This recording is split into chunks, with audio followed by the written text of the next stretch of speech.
जिन गढ़ की पहाड़ियों में आदि मानव की मौजूदगी के निशान हैं, यहाँ की कंदराओं में आदि मानव के बनाए शैल चित्र हैं। यहाँ गोंद पखना यानी एक खास किस्म का पहाड़ है और बगरूम पाट देव का खास देवस्थल है। आज उसी मांझिन गढ़ की यात्रा पर ले चलेंगे आपको। यहाँ आपको रहस्य और रोमांच के साथ साथ आदि मानव काल का साक्ष्य भी दिखेगा।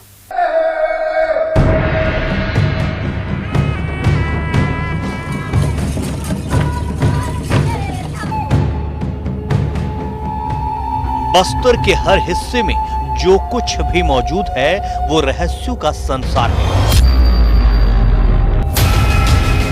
कहते हैं यहाँ आदिकाल का इतिहास है। उसी की तलाश में न्यूज 18 की टीम ने अपने सफर की शुरुआत की। हमारी मंजिल है मांझिन गढ़ की वो पहाड़ियां जहां आदिकाल का साक्ष्य मौजूद है।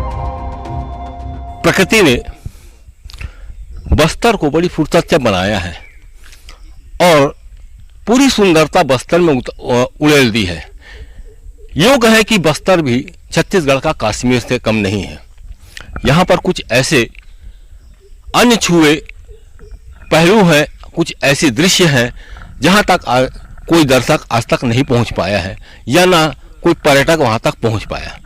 आइए हम आज आपको ऐसे ही एक मांझिन गढ़ का इलाका दिखाते हैं जहां पर प्रकृति की सुंदरता अपने पूरे शबाब पर है और यहाँ पर 700 साल से पुराने शैल चित्र भी मौजूद हैं। तो आइए चलते हैं मांझिन गढ़ की ओर। मांझिनगढ़ की पहाड़ी बस्तर संभाग के कोंडागांव जिले में है। मांझिनगढ़ रायपुर से बस्तर मार्ग पर केशकाल से महज 32 किलोमीटर दूर है। केशकाल से विश्रामपुरी होते हुए जब खल्लारी पहुंचेंगे तो वहां से करीब 5 किलोमीटर दूर घने जंगलों से गुजरते हुए घाटीनुमा रास्ता नजर आएगा। वो आपको सीधे वहां ले जाएगा जहां मांझिनगढ़ की रहस्यों से भरी पहाड़ी है।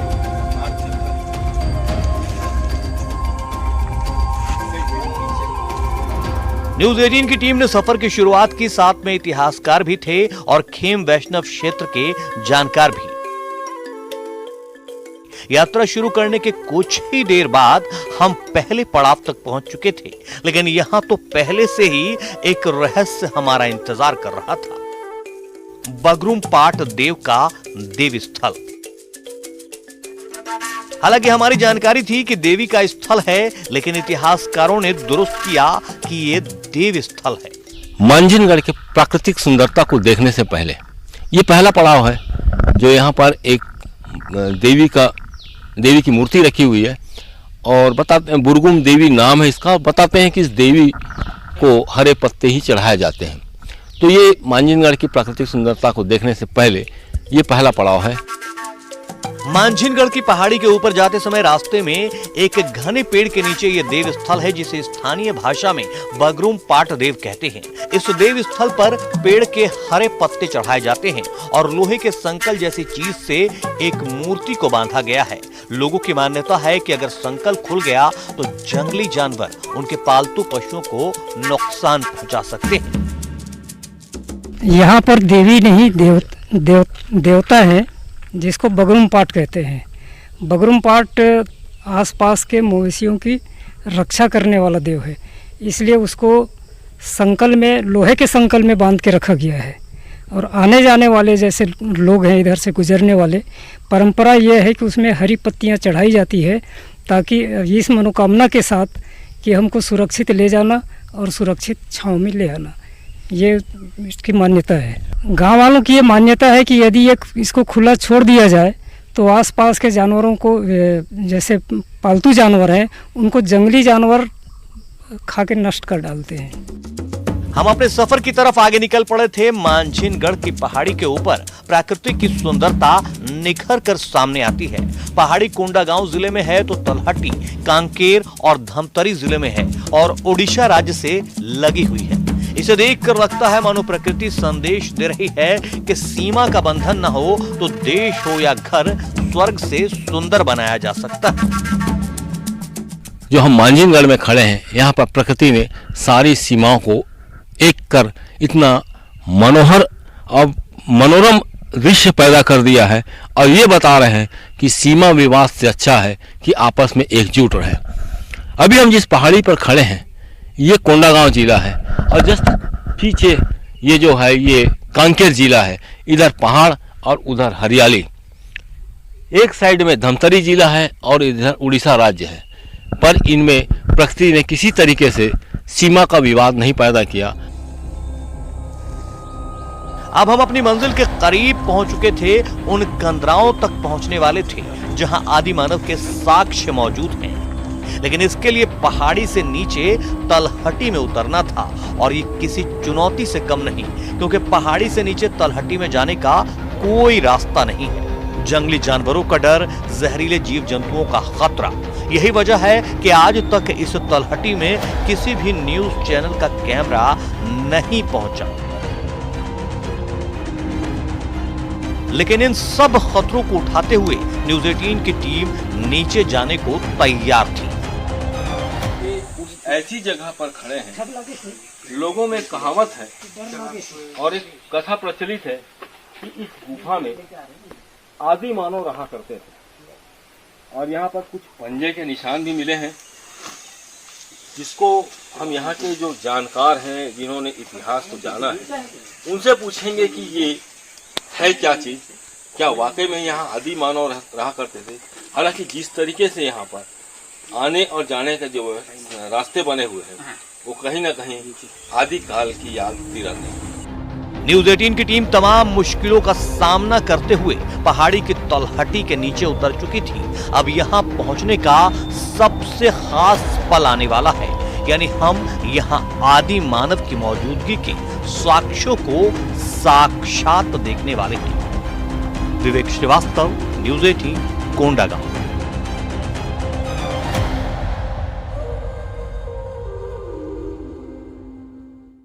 हम तलहटी के नीचे पहुंच चुके थे। अब हमें उन कंदराओं में जाना था जहां आदि मानव के बनाए शैल चित्र और उनके पैरों और पंजों के निशान मौजूद थे। न्यूज 18 की टीम ने आगे का सफर शुरू किया। हम उस जगह पहुंचने वाले थे जहां आज तक किसी भी टेलीविजन चैनल का कैमरा तक नहीं पहुंचा है।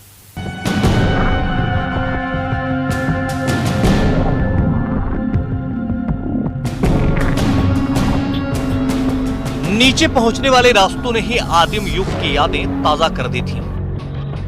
ऐसा एहसास हो रहा था मानो शिकार करके या फिर जंगल से कंदमूल लेकर वापस हम अपने गुफा में लौट रहे हों। खैर, हम अब उस जगह पहुंच चुके थे जहां पहाड़ की तलहटी खत्म होती है। यही हमें लाल रंग के पंजों के निशान बने कंदरा दिखाई दिए। मांझिनगढ़ की पहाड़ी की तलहटी से ऊपर देखने पर पत्थरों में अजीब तरीके के चित्र बने हुए थे, तो कहीं पर बड़े बड़े पंजों के निशान मौजूद थे। कंदराओं में बनी इस चित्रकारी में कहीं जंगली जानवरों के चित्र थे, कहीं नृत्य करती हुई टोली, कहीं शिकार करते हुए मानव। इतिहासकारों और जानकारों का कहना है कि आदि मानव अपनी भावनाओं को जाहिर करने के लिए ऐसी ही तस्वीरें बनाते थे।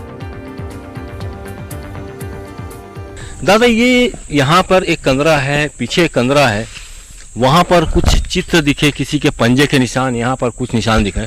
क्या मानते हैं, क्या चीज है वो, किसका है? ये हजारों वर्ष पहले आदि मानव द्वारा बनाया गया शैल चित्र है। जब भाषा का कोई विकास नहीं हुआ था और लोग अपनी भावनाओं को व्यक्त करने के लिए चित्र बना देते थे, तो ये हजारों साल पहले आदि मानव द्वारा बनाया गया चित्र है, जिसको हम शैल चित्र के नाम से जानते हैं। तो ये मतलब अपन कैसे कह पाएंगे कि ये आदि मानव है? क्या इस पे किसी ने शोध किया है या कभी कुछ ऐसी बात सामने आई है? नहीं, ये शैल चित्र तो आदि मानव ही बनाया करते थे, क्योंकि ये आजकल का ये फैशन नहीं है। ये आदि मानव ही बनाया करते थे शैल चित्र, जो हजारों साल पहले बनाए हैं। यहाँ अपने केशकाल विकास खंड में भी कम से कम 1 दर्जन जगह हम ये शैल चित्र खोज चुके हैं।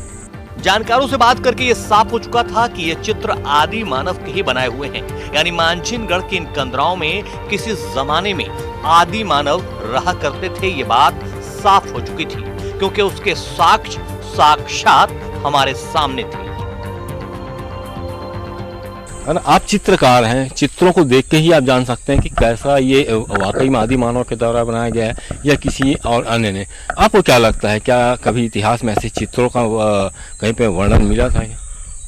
एक इतिहास में हमने पढ़ा था, ये अपने मध्य प्रदेश, जब पूरा अपना छत्तीसगढ़ भी जब मध्य प्रदेश में था, भीम खोज भोपाल के आसपास कहीं तो ये पहाड़ी है, उनका चित्र केवल मैं देखा हूँ, तो गया तो नहीं हूँ मैं, लेकिन जो पुरातत्वविद जो मानते हैं और जो उसके जो मतलब वार्षिक रूप से जो उसकी गणना होती है, उसमें ये पता चलता है कि काफ़ी पुराना है और आदि मानव काल का ही है। ये शैल चित्र जो है ये आदि मानव काल का ही है, इसमें स्पष्ट है और इसमें किसी प्रकार का कोई विवाद या किसी प्रकार का कोई मतभेद इसमें हमको नहीं दिखाई देता है। शहीद गुंडाधुर कॉलेज के इतिहास के प्रोफेसर पुरोहित सूरी का कहना है कि बस्तर के इतिहास में कई बातें छिपी हुई हैं, इसे आगे लाने का प्रयास करना होगा, इस पर शोध करने की आवश्यकता है। की तस्वीरें उसको देखने से ऐसा लगता है जो पंजे के निशान हैं उनको जो लाल कलर में हैं, ऐसा लगता है कि वो पुरातत्व काल के निशान हैं और उसी तरह के सेम चीज़ें बस्तर में और भी जगहों पे है। तो इन सब चीज़ों पे काम होना चाहिए, शोध कार्य होने चाहिए, तब बस्तर का इतिहास जो है आगे आ पाएगा। अभी तक के बस्तर के इतिहास को आगे लाने के लिए उतना प्रयास नहीं किया गया है, तो एग्जैक्ट उसके समय को तो अभी हम निर्धारित नहीं कर सकते, इसीलिए उस पर शोध की आवश्यकता है। क्योंकि अभी वहाँ के जो स्थानीय लोग हैं या ट्राइब्स वगैरह हैं वो ये कहते हैं कि बहुत आदिकाल से ये चला आ रहा है, तो आदिकाल में भी एक निश्चित समय होगा। एक अनुमान है कि पुरातत्व के समय का, पुरातत्व काल के समय का यह चित्र हमको दिखता है वहाँ पर। मांझिनगढ़ की पहाड़ी में सिर्फ आदिम युग के निशान ही नहीं मिलते हैं, बल्कि मांझिनगढ़ की इस पहाड़ी में अजीब आकार लिए अलग तरीके के पत्थर भी मौजूद हैं। इसे देखने से लगता है जैसे पत्थर आपस में चिपके हुए हैं। स्थानीय लोग इसे गोंद पखना कहते हैं। तो मांझिनगढ़ की पहाड़ी में कुछ ऐसा नज़ारा भी यहाँ पे दिख रहा है कि यहाँ पे जो पत्थर हैं वो एक दूसरे से चिपके हुए हैं और यहाँ के लोग उसको स्थानीय भाषा में गोंद पखना कहते हैं। इनका कहने का मतलब ये है कि जो पत्थर एक दूसरे से चिपके हुए हैं, गोंद के तरह, गोंद जैसे कागज़ को चिपकाता है वैसे पत्थर भी चिपके हैं, इसलिए गोंद पखना कहते हैं। मेरे ठीक पीछे में आप नज़ारा देख सकते हैं कि वो एक पत्थर है जो पेड़ का रूप ले लिया है, किसी ने इसे बनाया नहीं है। और यहाँ पे फॉरेस्ट गार्ड हैं, हम उनसे बात करना चाहेंगे क्या है उस पेड़ का रहस्य और क्या है। एक चीज़ ये बताइए कि वो पत्थर को किसी ने तराशा है या अपने आप ऐसा पेड़ के रूप में लगाया, क्या क्या वो? हाँ सर, एक बात बताना चाहूँगा, यहाँ पर किसी ने ना इसको बनाया है, वो अपने आप में बना है। यहाँ पर ज़्यादा एरिया में नहीं है, ये कुछ ही एरिया में है, लगभग 5 हेक्टेयर के आसपास में है। और ये एक चीज़ ये है कि वो जो पेड़ का रूप लिया हुआ है, ऐसा नहीं लग रहा है कि पत्थर से पेड़ निकला हुआ, वो ऐसी लग रहा है सर, लेकिन इसको किसी ने नहीं बनाया है, लेकिन ये अपने आप में पेड़ का रूप टाइप लग रहा है सर, मतलब अपने आप में ये नज़ारा है। मांझिनगढ़ के हर हिस्से में रहस्य छुपा है। कंदराओं में आदिम काल का इतिहास चित्र पर उभरा है और चारों तरफ कुदरत का दिलकश नजारा बिखरा है। ये अपने आप में एक बेहतरीन ऐतिहासिक स्थल है। आवश्यकता है इस इतिहास के शोध की और इसे दुनिया के सामने लाने की, ताकि बस्तर के इस रहस्यमयी संसार को दुनिया जान सके। विवेक श्रीवास्तव, न्यूज़ 18, कोंडागांव। खबरें जरा हटके में वक्त हो चला है एक छोटे से ब्रेक का।